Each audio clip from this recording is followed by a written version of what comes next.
ఈరోజు మన పాఠశాలకు విచ్చేసిన ముఖ్య అతిథి అయినటువంటి డి గోపి సార్ గారికి సుస్వాగతం మరియు అజయ్ బాబు సార్ గారికి కూడా సుస్వాగతం. సార్ డి గోపి సార్ గారు ఎంటెక్ స్ట్రక్చరల్ ఇంజనీరింగ్ మరియు కన్స్ట్రక్షన్ మేనేజ్మెంట్లో డిగ్రీ చేశారు.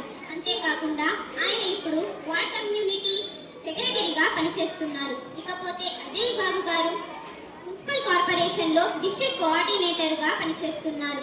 ఆగస్టు 4వ తేదీ ఆ రోజు మన పాఠశాలకు స్వచ్ఛాంధ్ర స్వర్ణాంధ్ర పేరిట wellbeing out of waste programme చేయడానికి మన పాఠశాలకు అజయ్ బాబు గారు విచ్చేసిన సంగతి మనందరికీ తెలిసిందే. ఆయన చెప్పినటువంటి కొన్ని ఉపన్యాసం నుంచి నేను కొన్ని విషయాలు చెప్పదలుచుకున్నాను.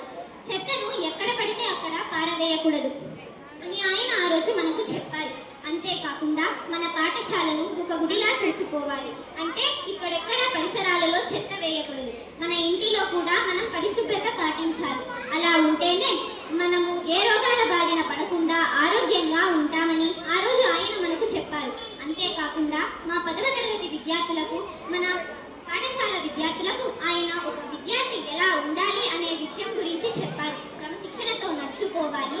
అంతేకాకుండా మనల్ని చిన్నప్పటి నుంచి మనకు తోడుగా ఉన్న ఉపాధ్యాయులను, పెద్దలను మరియు తల్లిదండ్రులను మనం గౌరవించాలి, ఎన్నటికీ మర్చిపోకూడదు అన్న విషయాన్ని మనకు ఆయన చాలా చక్కగా చెప్పారు. అందుకు ఆయనకు ధన్యవాదములు. నాకు ఈ అవకాశం ఇచ్చిన పెద్దలందరికీ ధన్యవాదములు తెలియజేసుకుంటున్నాను.